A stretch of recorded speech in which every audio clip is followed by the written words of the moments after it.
con mucho terror, y cuando se tiene mucho miedo, cuando se tiene terror generalizado, la sociedad civil en su conjunto es muy fácil de manipular y de llevar a un lado o para el otro. Este relato que ustedes ven aquí, claro, yo hice la investigación a partir de uno de los libros más importantes de Gabriel García Márquez, que es Cien años de soledad, fundamentalmente porque encontraba que en este libro García Márquez lograba expresar la forma como el país fue entrando en unos conflictos sociales que no fueron resueltos legítimamente. Es decir,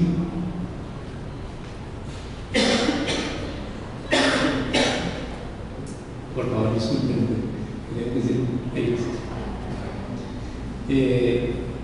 que no fueron resueltos legítimamente, que se convirtieron en conflictos sociopolíticos muy complejos, en los que se terminó volviendo necesaria la utilización de las armas.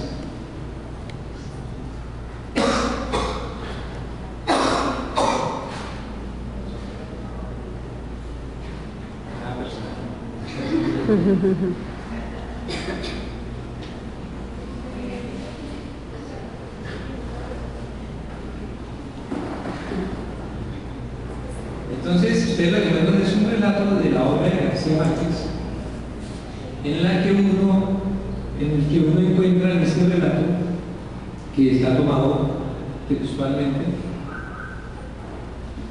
cómo García Márquez, y este es tan solo un ejemplo, va mostrando en su obra cómo la realidad, cómo los conflictos sociales se iban complejizando, cómo se volvía, cómo el manejo de esos conflictos se terminó haciendo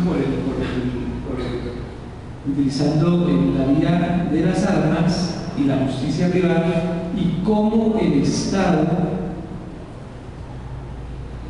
paulatinamente empezó a hacer parte y a generar también un estado de terror. Ahora, lo complejo del asunto es que cuando hay responsabilidad del Estado mismo en la generación de estados de conflictos sociopolíticos no resueltos legítimamente, y un conflicto sociopolítico no se resuelve legítimamente cuando no se incluye al otro. Es decir, cuando alguien impone al otro la solución del conflicto mediante el uso de la fuerza, mediante el uso de la violencia, mediante el uso sistemático de las armas, entonces el conflicto se resolvió ilegítimamente. Y cuando un conflicto se resuelve ilegítimamente y se entra en una secuencia de conflictos que se van complejizando y que no se resuelven legítimamente, pues el uso de la fuerza, el uso de la violencia política termina siendo justificado por todos los actores que hacen parte del conflicto. El problema, insisto, es cuando desde el mismo Estado se tiene responsabilidad sobre el asunto. Digamos que una cosa es cuando alguien llega a violentar en la casa de uno, y otra cosa es cuando uno mismo violenta en la casa de uno. Eso marca diferencias en el análisis del conflicto. ¿Podemos dar? Y este que ustedes ven es un relato, ya no es de García Márquez, pero parece que fuera de García Márquez. Es como si fuera otra página más de 100 años de soledad, ¿no? Es el relato de un funcionario de la Fiscalía que presenció el levantamiento del cadáver, si se le puede llamar así, cuando ustedes lo lean, en una situación en la que se vio involucrado en una de las comunas de Medellín. Esa tarde llegó un grupo de paramilitares y le preguntó este relato es textual del funcionario de la Fiscalía. Esa tarde llegó un grupo de paramilitares y le preguntó a la señora de la casa, que era una viejita, si se encontraba su hijo. Ella respondió que no. Acto seguido sancocho mientras lo esperaba. Ella no tuvo otra opción que aceptar en medio del miedo y la desesperación. Luego de una larga espera en la que se entremezclaban comentarios, risas, miradas maliciosas, ellos tomaron la decisión de partir, no sin antes recomendar la lírica del cuidado del sancocho que aún no se terminaba de preparar. Al cabo de un buen rato, al ver que los paracos no regresaban, la señora se acercó a la olla y al destaparla, ¡qué horror! Allí estaba la cabeza de su hijo en estado de descomposición. Eso es un hecho sociopolítico concreto de nuestra realidad política concreta. Este relato desde hace 2 o 3 años,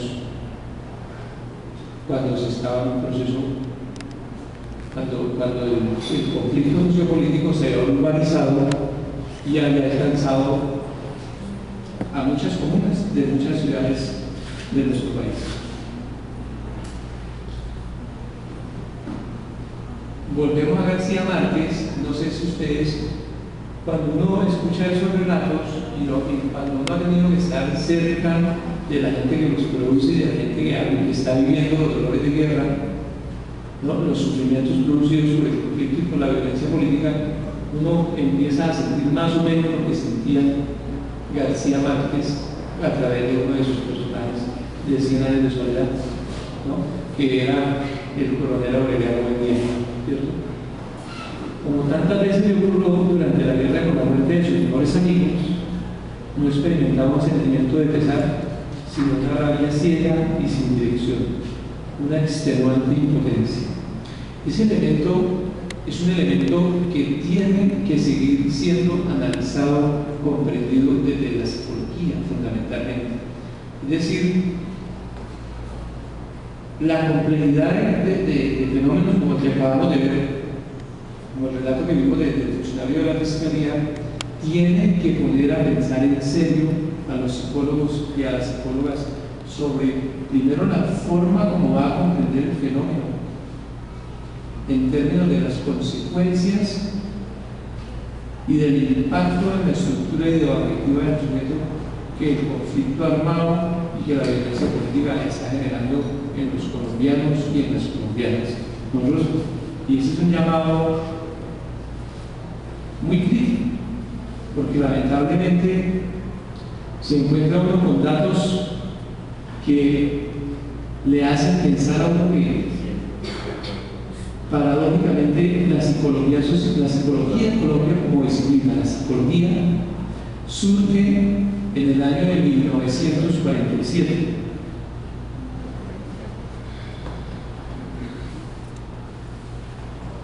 Y se formaliza en el año de 1949 en la Universidad Nacional. Y paradójicamente es en el mismo año, en 1947, que se crea la primera policía política en el país, que se llamaba la POPOL, que tenía una clara misión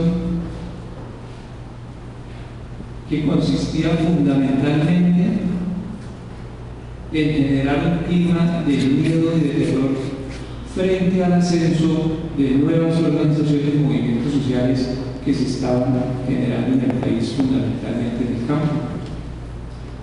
En el año 48 viene el asesinato de Gaitán y se genera a partir de allí todo el fenómeno, ustedes ya conocen, de creación primero de guerrillas liberales, que luego se vuelven guerrillas comunistas, y otras un poco más guevaristas, y que terminan consolidándose en la década del 60 como los dos